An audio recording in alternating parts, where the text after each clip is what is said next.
नमस्कार, स्वागत है आप सभी का देवभूमि उत्तराखंड की खबरों में और मैं हूं आपके साथ ज्योति। रुक करेंगे खबरों का, लेकिन उससे पहले नजर डालेंगे इस वक्त की हेडलाइंस पर। मुख्यमंत्री आवास पहुंचे कृषि मंत्री गणेश जोशी, सीएम धामी से मुलाकात करके दी श्री कृष्ण जन्माष्टमी की शुभकामनाएं, प्रदेशवासियों की खुशहाली के लिए कामना। ऋषिकेश में मधुवन आश्रम में धूमधाम से मनाई जा रही श्री कृष्ण की जन्माष्टमी, जगह जगह धार्मिक कार्यक्रमों का आयोजन, मिश्री माखन का भोग लगा रहे भक्त। देहरादून में ग्राम्य विकास मंत्री गणेश जोशी ने की बैठक, सेरकी और मालदेवता में अतिवृष्टि से हुए नुकसान के बारे में समीक्षा की, बंद सड़कों को जल्द खोलने के दिए निर्देश।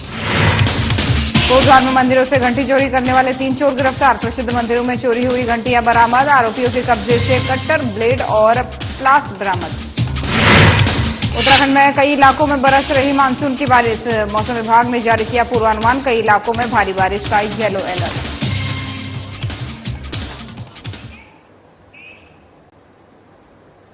और चलिए बुलेटिन की शुरुआत करेंगे इस वक्त की बड़ी खबर के साथ। देहरादून से बड़ी खबर सामने आ रही है, जहां पर मुख्यमंत्री आवास पहुंचे कृषि मंत्री गणेश जोशी। देखिए तस्वीरों के साथ आपको बड़ी खबर बता रहे हैं, जहां पर मुख्यमंत्री आवास पहुंचे हैं कृषि मंत्री गणेश जोशी। सीएम धामी से कृषि मंत्री गणेश जोशी ने मुलाकात की है, श्री कृष्ण जन्माष्टमी की शुभकामनाएं देते हुए नजर आए। कृषि मंत्री गणेश जोशी ने सीएम धामी को पौधा भी भेंट किया। इस दौरान जन्माष्टमी के अवसर पर प्रदेशवासियों की सुख समृद्धि की, खुशहाली की मंगल कामना करते हुए दोनों नजर आए। तो बड़ी जानकारी आपको दे रहे हैं देहरादून मुख्यमंत्री आवास से, जहां पर कृषि मंत्री गणेश जोशी पहुंचे, मुख्यमंत्री धामी से मुलाकात की, श्री कृष्ण जन्माष्टमी की शुभकामनाएं दी और एक पौधा भी भेंट करते हुए यहां पर तस्वीरों में आपको नजर आ रहे हैं।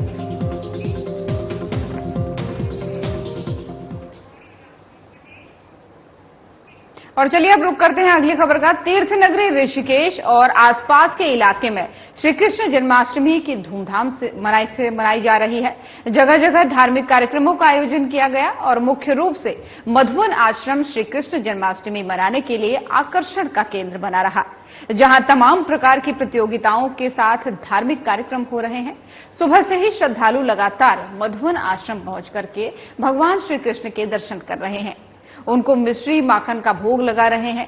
और इस दौरान मधुवन आश्रम के स्वामी परमानंद दास ने बताया कि आश्रम में केवल ऋषिकेश ही नहीं, बल्कि देश के कोने कोने और विदेशों से भी श्रद्धालु श्री कृष्ण जन्माष्टमी मनाने के लिए पहुंचे हैं।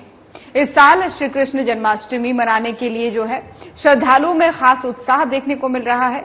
और वहीं आपको ये भी बता दें कि शाम के समय विशेष कार्यक्रम आयोजित किए जाएंगे। इसके बाद से रात को श्री कृष्ण जन्मोत्सव का कार्यक्रम लोगों के लिए सबसे ज्यादा आकर्षण का केंद्र बनेगा।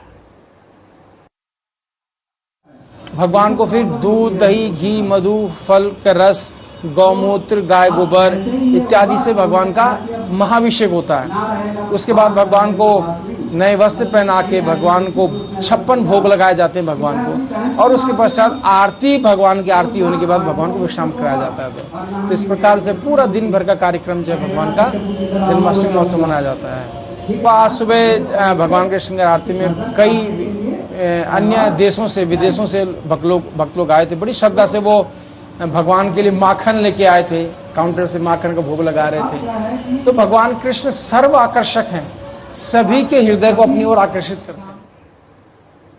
और अब एक और बड़ी खबर सामने आ रही है पिथौरागढ़ से, जहां पर मुख्यमंत्री पुष्कर सिंह धामी पहुंचे हैं। तो बड़ी जानकारी आपको दे रहे हैं पिथौरागढ़ से, जहां पर मुख्यमंत्री पुष्कर सिंह धामी पहुंचे हैं। सीएम धामी ने कस्तूरबा गांधी आवासीय विद्यालय में बच्चों के साथ मिलकर बातचीत की है। सीएम धामी के स्वागत में बच्चों ने गाया है मधुर गीत। सीएम धामी को अपने बीच देखकर बच्चों के चेहरे खिल गए। गंगोली हाट में सीएम धामी श्री कृष्ण जन्माष्टमी महोत्सव के समापन समारोह में शिरकत करेंगे। उधर जनता के लिए सीएम धामी बने पहली पसंद। तो बड़ी जानकारी आपको दे रहे हैं, पिथौरागढ़ पहुंचे हैं मुख्यमंत्री पुष्कर सिंह धामी और यहां पर कस्तूरबा गांधी आवासीय विद्यालय के बच्चों से मिले हैं, बातचीत की है। बच्चों ने उनके स्वागत में मधुर गीत गाए हैं और जिस दौरान सीएम धामी वहां पर पहुंचे तो वहां पर बच्चों के चेहरे काफी खिले हुए नजर आए। वहीं गंगोली हाट में श्री कृष्ण जन्मोत्सव के समापन समारोह में मुख्यमंत्री धामी शिरकत करेंगे। तो देखिए तस्वीरें आपको दिखा रहे हैं विद्यालय की, जहां बच्चे काफी उत्साहित नजर आ रहे हैं मुख्यमंत्री पुष्कर सिंह धामी को देखकर।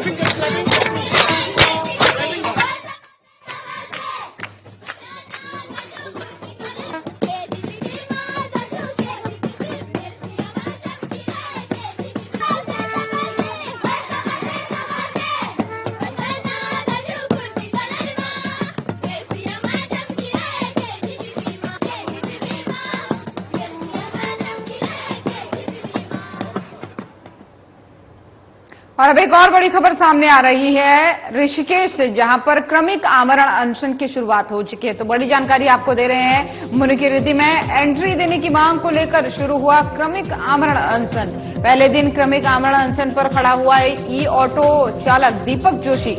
आमतौर पर बैठकर किया जाता है क्रमिक आमरण अनशन। अपनी मांगों के प्रति प्रशासन का ध्यान आकर्षित करने के लिए उठाया गया है ये बड़ा कदम। अभी भी मांग पूरी नहीं हुई तो उग्र होगा ई ऑटो चालकों का आंदोलन। तो ये बड़ी जानकारी आपको दे रहे हैं। मुनिकीरेती में एंट्री देने की मांग को लेकर जो है क्रमिक आमरण अनशन शुरू हो गया है। ई ऑटो चालकों का ये आमरण अनशन शुरू हो गया है क्योंकि एंट्री पर उनके बैन लगा दिए गए हैं। तो लगातार मांग कर रहे थे और अब जो है पहले दिन क्रमिक आमरण अनशन में ये ऑटो चालक दीपक जोशी खड़ा हुआ है। आमतौर पर ये बैठकर किया जाता है, लेकिन इस बार ये खड़े होकर इसलिए किया जा रहा है ताकि प्रशासन का ध्यान इनकी तरफ आकर्षित हो और इनकी मांगों को सुना जा सके। अभी भी मांग पूरी नहीं होगी तो उग्र आंदोलन की चेतावनी दे रहे हैं जो ई ऑटो चालक हैं। तो लगातार इनका प्रदर्शन चल रहा था और अब क्रमिक आमरण अनशन पे उतारू हो गए हैं।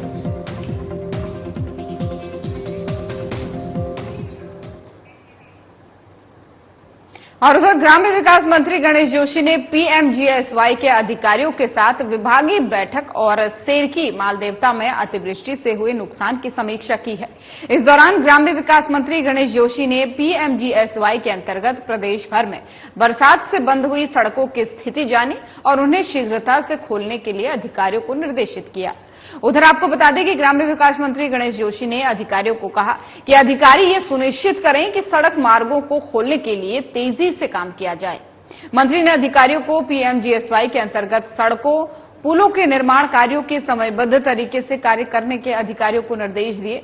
उन्होंने पीएमजीएसवाई के मुख्य कार्यकारी अधिकारी को वीडियो कॉन्फ्रेंसिंग के माध्यम से जनपद स्तरीय अधिकारियों के साथ बैठक करके प्रदेश भर में लैंडस्लाइड जोन का चिन्हीकरण कर परमानेंट समाधान करने के लिए ठोस नीति बनाने के निर्देश भी दिए। इसी के साथ ही आपको बता दें कि मंत्री गणेश जोशी ने आपदा मद में होने वाले मरम्मत और पुनर्निर्माण के कार्यों के लिए शीघ्र बजट का एस्टीमेट तैयार बनाने और जल्द शासन को भेजने के अधिकारियों को निर्देश भी यहां पर दिए हैं। उन्होंने अधिकारियों को बंद पड़ी सड़कों में प्रयोग हुई जेसीबी मशीनों की देनदारी के संबंध में आ रही विसंगतियों को शीघ्र दूर करने के भी निर्देश दिए हैं।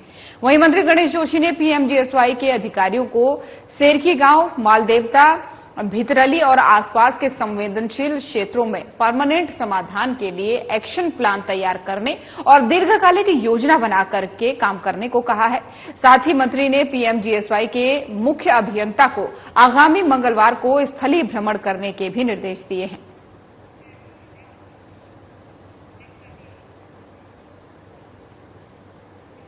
और जनपद पौड़ी के प्रसिद्ध मंदिरों में घंटी चुराने वाले गिरोह के 3 सदस्यों को पुलिस और सीआईयू की टीम ने गिरफ्तार किया है, जिनके कब्जे से पुलिस ने सल्ट महादेव मंदिर और डांडा नागराजा मंदिर में चोरी हुए घंटियों को बरामद किया है। इसके अलावा घंटी काटने के लिए प्रयोग आने वाले कटर ब्लेड और प्लास की पुलिस ने आरोपियों के पास से अपने कब्जे में उन्हें ले लिया है। वहीं मामले का खुलासा एसएसपी लोकेश्वर सिंह ने किया। उन्होंने बताया कि आरोपियों की पहचान नीरज कौशिक निवासी रोहतक, विपिन कोहली निवासी थलीसैंण, मूलचंद निवासी कानपुर के रूप में हुई है। बताया ये भी जा रहा है कि विपिन कोहली स्थानीय निवासी होने की वजह से मंदिरों की अच्छी खासी जानकारी रखता है, इसलिए वो अपने दोस्तों और साथियों के साथ मिलकर के चोरी की इन वारदातों को अंजाम देता है। चोरी की गई मंदिरों की जो घंटियां हैं दिल्ली, गाजियाबाद में बेची जाती हैं। एक व्यक्ति लोकल पौड़ी का ही रहने वाला था और 2 लोग बाहरी राज्यों के रहने वाले थे। ये तीनों लोग ग्रामीण क्षेत्रों में रात्रि भ्रमण करते थे और रेकी करने के उपरांत जो मंदिर हैं वहां से घंटियों की चोरी किया करते थे। इन तीनों को हमारे टीम्स के द्वारा गिरफ्तार किया गया है और जो ये सामान बाहरी राज्यों में जाकर बेच देते थे उसको भी रिकवर। और यहां पर रुक रहे हैं एक छोटे से ब्रेक के लिए, जल्द हाजिर होंगे।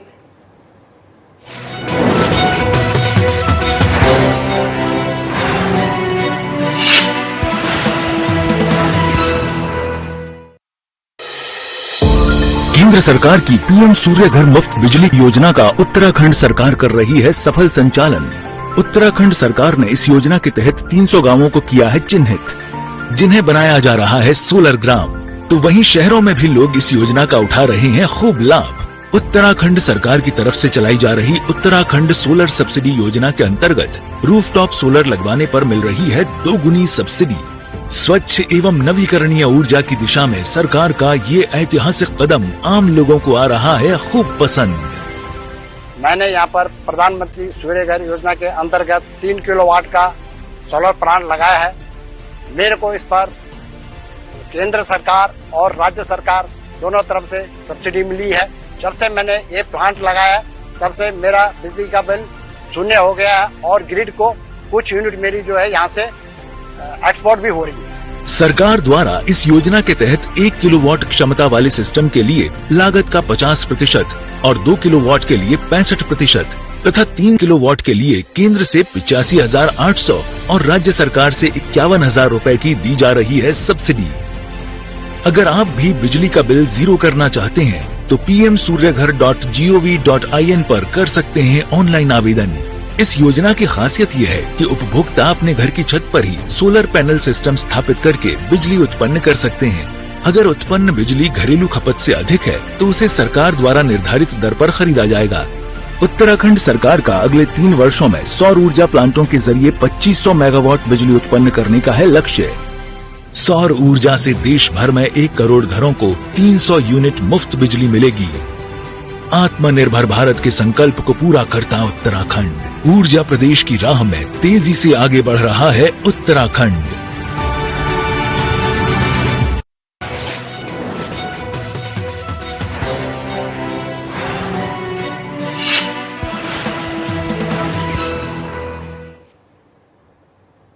और ब्रेक के बाद एक बार फिर से स्वागत है आप सभी का। चलिए खबरों में आगे बढ़ेंगे और अब मौसम को लेकर के बड़ा अपडेट है, जहां पर प्रदेश भर के कई इलाकों में यानी उत्तराखंड के कई इलाकों में बरस रही है मानसून की बारिश। राजधानी देहरादून में बादलों की लुकाछिपी जारी है। मौसम विभाग का पूर्वानुमान एक बार फिर से जारी कर दिया गया है। उत्तरकाशी, चमोली, रुद्रप्रयाग, टिहरी, देहरादून, पिथौरागढ़, बागेश्वर, अल्मोड़ा, चंपावत, नैनीताल में भारी बारिश का येलो अलर्ट है। उधम सिंह नगर और हरिद्वार में हल्की से मध्यम बारिश के आसार हैं। वहीं कल राजधानी देहरादून में रात को लगे थे भूकंप के हल्के झटके भी। एसडीआरएफ और एनडीआरएफ लगातार सक्रिय है। प्रशासन ने लोगों से की सावधानी बरतने की अपील। गंभीरता से लिए प्रशासन की चेतावनी लोगों को कहा गया है। नदी नालों के पास लगे चेतावनी बोर्ड को अनदेखा नहीं करें और मौसम के पूर्वानुमान के अनुसार ही पहाड़ों में यात्रा की योजना बनाए। तो ये बड़ी जानकारी आपको दे रहे हैं मौसम के मद्देनजर।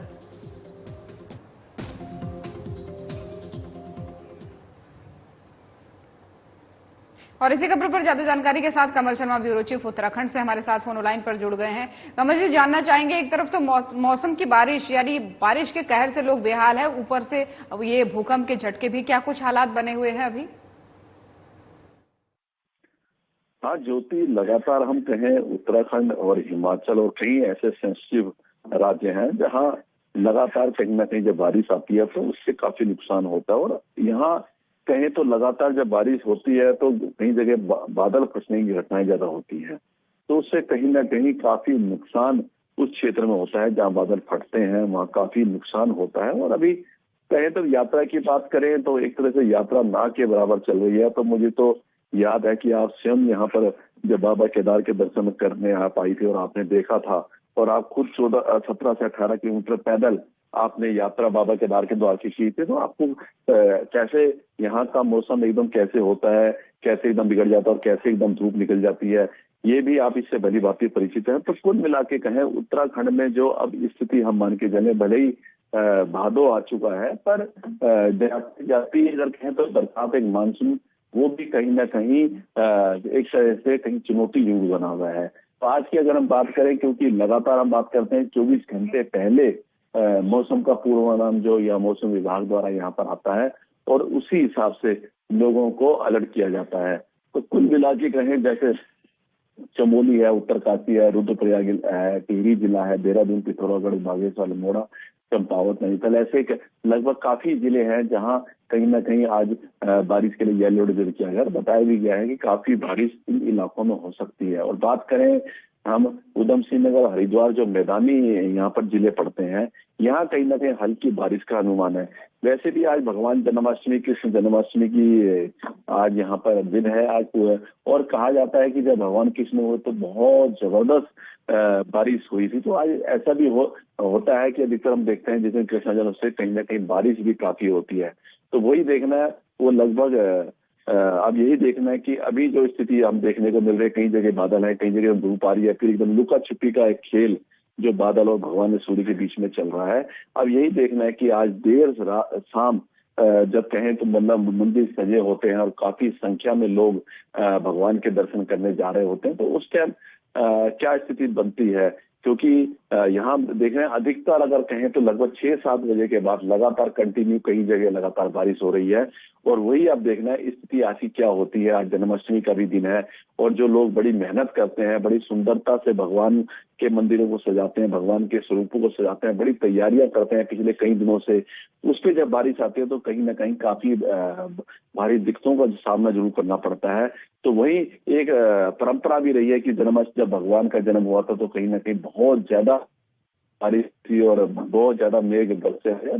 यही देखना कि इस बार स्थिति क्या होती है। तो कुल मिला के येलो अलर्ट रखा गया है अधिकतर कई जिलों में। हरिद्वार और हम उधम सिंह नगर की बात करें तो वहां हल्की बारिश का अनुमान है। अब यही देखना है कि आज देर शाम क्या स्थिति बनती है। तो कुल मिलाकर जिस हिसाब से हम बात करें तो पूरा मौसम का अनुमान है, उस हिसाब से तैयारियां कहीं ना की जाती है। और खासकर उन्हीं लोगों को चेतावनी दी जाती है कि जो लोग नदी नाले और बरसाती नाले और नदियां ऐसी होती हैं जो एकदम बारिश आती है तो बहुत ही कम समय में एकदम पानी आ जाता है, तो वहां ज्यादा लोगों को बताया जाता है कि आप इस एरिया में न जाएं। कहीं ना कहीं जब बारिश आएगी और कहीं नदी नाले जा चढ़ जाते हैं तो निकलने में बड़ी परेशानी होती है। फिर कहीं ना कहीं आपको फिर एनडीआरएफ की सहायता होती है जिससे आप निकल पाते हैं। तो एक संकेत सरकार द्वारा, जो जिला प्रशासन है, तहसील प्रशासन है, उसके द्वारा लगातार किया जाता है। तो वही अब देखना है कि आज भी हम कह रहे हैं सुबह बड़ी धूप थी और अब एकदम फिर बादल से आ गए हैं। तो अब ये चीजें लगातार जारी है।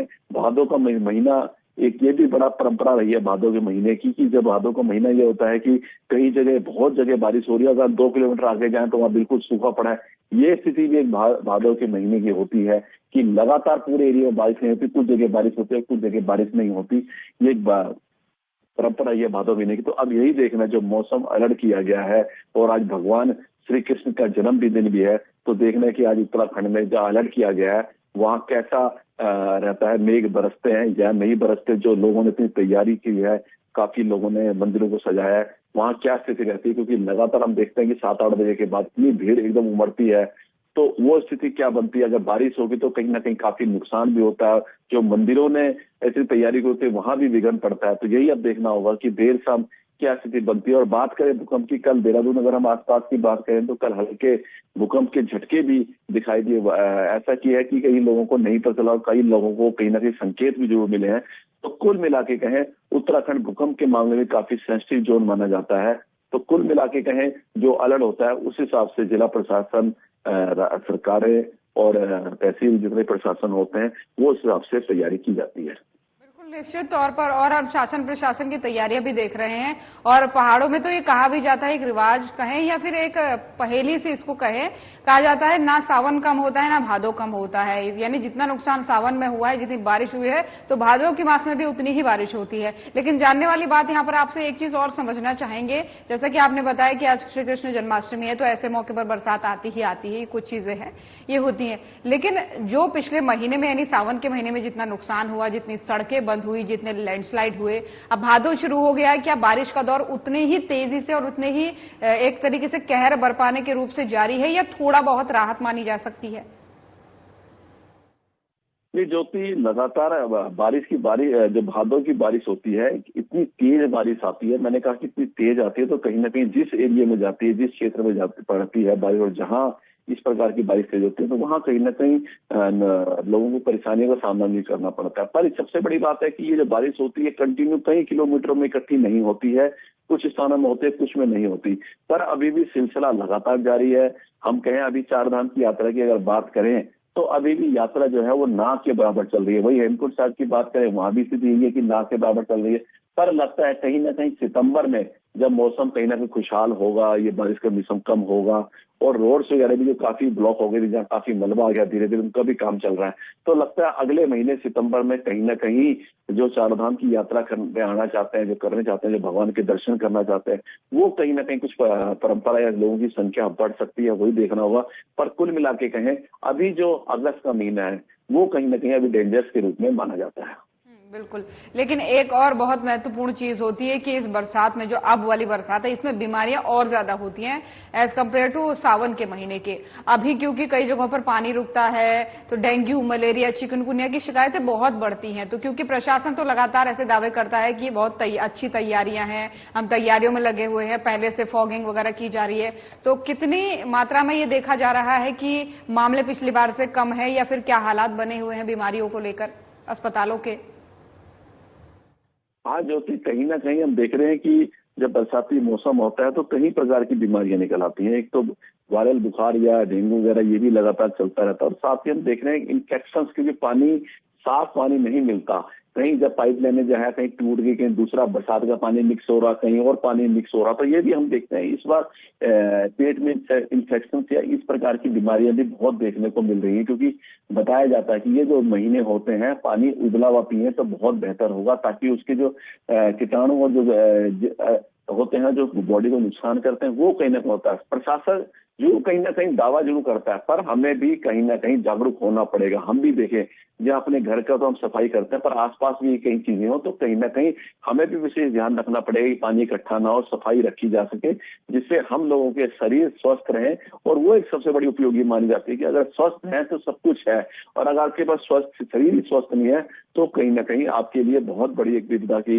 जिंदगी जीनी पड़ती है। तो कुल मिला के कहें, शासन प्रशासन दावे जरूर करता है, पर हमें भी कहीं ना कहीं ये अपने भी चौकसी और तैयारियां रखनी पड़ेगी। बिल्कुल, और इसीलिए हम लोगों से बार बार अपील भी करते हैं कि प्रशासन की बातों को भी माने और थोड़ा साफ सफाई भी रखें, क्योंकि इस मौसम में ज्यादा बीमारियों का खतरा रहता है। बहुत धन्यवाद आपका तमाम सारी जानकारियों के लिए। और मुख्यमंत्री पुष्कर सिंह धामी गंगोली हाट पहुंचे, जहां उन्होंने श्री कृष्ण जन्माष्टमी महोत्सव के समापन समारोह में शिरकत की। आइए अब आपका सीधा रुख कराते हैं गंगोली हाट का, जहां मुख्यमंत्री पुष्कर सिंह धामी समारोह में उपस्थित जनसमूह को संबोधित कर रहे हैं। सभी उपस्थित माताएं, बहनें और मेरे सभी नौजवान साथियों, बहुत बड़ी संख्या में आप सब यहां पर आए हैं।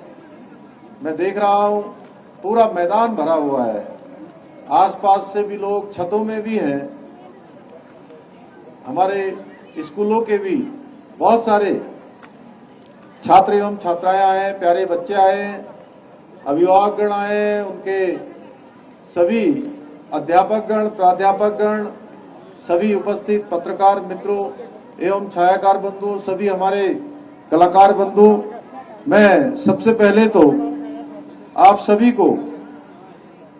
को श्री कृष्ण जन्माष्टमी की हार्दिक बधाई देता हूं और सबको शुभकामनाएं देता हूं।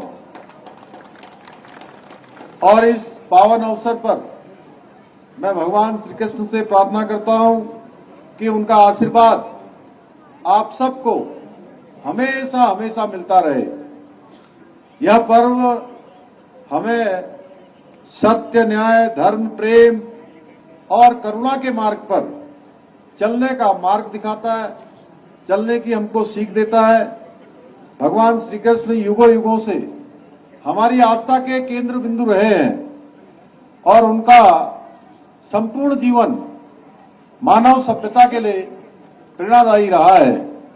भगवान श्री कृष्ण का जीवन, चरित्र एवं व्यक्तित्व जहां हमें आनंदित करता है, वहीं उनके द्वारा श्रीमद् भागवत गीता में दिए गए उपदेश हमें जीवन में क्या करना है, जीवन में हमें किस मार्ग पर चलना है, धर्म क्या है, अधर्म क्या है, न्याय क्या है, अन्याय क्या है, इसका सही मार्ग बताते हैं। भाइयों बहनों, उनके द्वारा दी गई शिक्षाओं को राष्ट्र सेवा का आधार मानकर ही हमारे आदरणीय प्रधानमंत्री मोदी जी ने सबका साथ, सबका विकास, सबका विश्वास और सबका प्रयास इस देश के निर्माण में हो, यह मंत्र उन्होंने दिया है। आदरणीय मोदी जी एवं हमारी डबल इंजन की सरकार के द्वारा सभी योजनाएं और नीतियां इसी भाव को दर्शाती हैं कि नीतियों में विकास के मामले में किसी प्रकार का कोई भेदभाव नहीं करना है। तो गंगोलीहाट से सीएम धामी को सुन रहे थे आप। बुलेटिन में फिलहाल इतना ही। नमस्कार।